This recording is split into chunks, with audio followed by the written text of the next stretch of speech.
I'm the CMO at Next Games, the developer of the Walking Dead No Man's Land. I've been with the company since very early on in 2014. I think we were about 10 when I joined, so been very much a part of building the whole company from the ground up. We're a mobile games developer and publisher. Sounds quite simple. We have an exclusive focus on licensed games, so we make games out of entertainment franchises. For our partners, for the IP owners, we're a one-stop shop, which means that we develop, we market, and we run the live games operations. So we're a very easy partner for them from that perspective. As Chris mentioned, we're a publicly traded company on Nasdaq Helsinki First North since March. A big project for the company. It was great. We're so happy to be there. And also we were the first games company IPO in Finland. Next Games' mission is to define the way entertainment franchises transform into engaging mobile games. And so basically this means that we're creating games out of TV shows, movies, books, basically anything that is a big global phenomenon. Our vision is to join forces with license holders to create top-grossing games and really be the most sought-after partner for the IP holders. And this is something that we've put a lot of focus on. But what I'm actually talking about is what we've learned from our first licensed game, The Walking Dead No Man's Land, so far, because it's still out there, it's still up and running very much. It was very difficult to pick 5 things, because I think we've learned at least 500 things during the process, or 5 million. So many, great and not so great learnings there.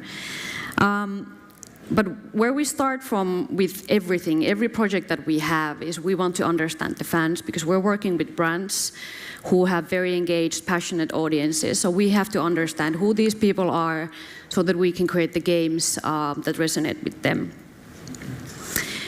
One thing that is quite mind-boggling about The Walking Dead is that it's the biggest TV show in the world. It's bigger than Sunday football, which is probably a good reference point for if there's any Americans here. But it really is huge. And if you look at all the other cable TV dramas in the US, it's twice as big as the next show. And even The Talking Dead, which is this after talk show, which talks about the Walking Dead, even that is bigger than most of the talk shows in the US. It's the 3rd biggest talk show. So that tells a lot. The Walking Dead fans, I think there's 3 key characteristics to them. They're young and everywhere. The show is broadcast in over 120 markets, so it's truly a global show. The show is very popular in the 18 to 49 demographic, but even more so in the 18 to 30 demo. So it's very much a quite young audience there. They're adrenaline junkies. They have a heightened sense of FOMO, which is fear of missing out. So these are the kind of people who really want to tune into live events, TV shows, be the first ones to discover new bands. When it comes to social media and digital media usage, they very much want to kind of like display their own and sort of like build their own brand, build their own sort of self-image through that. The second thing that we obviously always think about is how do we create a true to the IP game experience. This too sounds very simple, but it's actually a rather complicated process. Now, The Walking Dead No Man's Land is close to 2 years old, turning 2 in October. And what we set out to do in 2015 when we launched is we created this tactical turn-based combat game with RPG-style character progression. We took a quite high risk in creating a turn-based combat game. It's very much a core game mechanic, but we did, and XCOM has been used as a reference when talking about the game mechanics in No Man's Land. it's very much a gamer's game. It requires a lot of dedication, a lot of time that you put in when you play. And your goal as a player in the game is to build your ultimate survivor team, whether that's your own characters that you've created or the show's cast or the big guys in the show. And where we started from is throughout season 6, so starting in October 2 years ago. Daryl Dixon was the only official character that we had in the game, and he was very much your guide in the game, showing you the ropes of how to survive in the zombie apocalypse, and he was the face of all of our marketing creatives. And that's basically where we started from. We didn't have any of the other show characters in the game. And then if you fast forward to like 6 months later to summer 2016, what we had learned by then is that we should have put more focus on live operations. It's extremely important from ARPDAU growth perspective. That too sounds pretty obvious, I'm sure, for a lot of people here. Tapping into the TV show cycle is imperative in order for you to take the most out of the show buzz and the peaks there. And then once you have the core game in place, once you have the key features, the feature development has to support these two. That is quite a bold statement, I think. Now, if we take how we built live operations and how we looked at this, we figured that there are many great examples out there on how it's done, but I think every company needs to build their own way of doing things. And so what we changed basically during this time is that we really changed the team so that it can actually operate in a very agile way. So basically adjusting into everything that's happening, what the TV show fans are talking about, really like taking that, if something happens now, we can actually like reflect that in the game, the same day even. Marketing and community engagement was integrated into the games teams, into the live ops teams, which means that they physically sit together, and that's one of the great changes that we made, because these guys really need to work closely together, and even if you're like 2 rooms apart, it makes a difference. And then we did a lot of tool development during the summer to support the live operations, made it just very easy for them to operate the game. And then obviously analytics, our analytics platform is something that we built during this time. Previously, we relied on a third-party solution. Marketing-wise, we did have the big beats taken into consideration, but we started thinking on how we can actually benefit more from the high peaks. And feature development-wise, we introduced the show cast, so all the official famous characters, based on the learnings that we had from having Daryl Dixon on board, both in the game but also in marketing. A huge difference in conversion with marketing creatives, for example. And then really did the nitty-gritty work on first-time user experience improvements, making sure that what we do in marketing is reflected in the game. And so these teams started working even closer together. And then the games teams and the marketing team started figuring out what we're going to do for season 7, so for fall of 2016. And now we of course looked at data. We knew that there's these buzz peaks, but we really delved deeply into different ways of slicing and dicing it. This is from Google Trends, and what we could see is that there's clearly like 5 peaks on when people are the most excited about The Walking Dead. We could see that in our new users trends already, even though we didn't have a perfect solution, and we figured that these are the peaks and these are the big opportunities that we need to tap into. And so after looking into the show cycle, how people consume the show, we really wanted to understand how the show cycle can be taken into the game and really implemented in practice, not just talk, and not just marketing, but also both the game and the marketing together.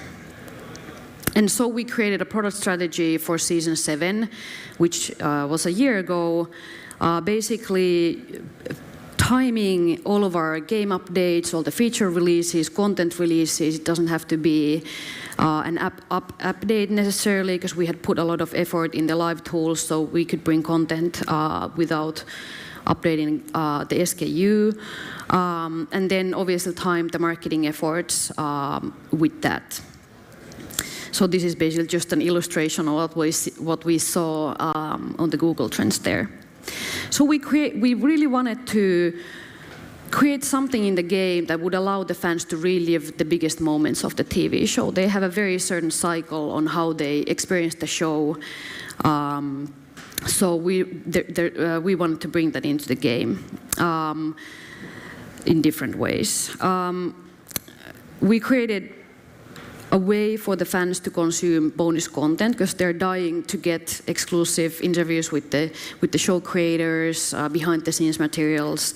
And we did first test already during season 6, but for season 7 we actually created this bespoke way for fans to consume this content. And this is also was a great retention mechanic for us, because if you want to take a break from the game, you don't have to leave the game.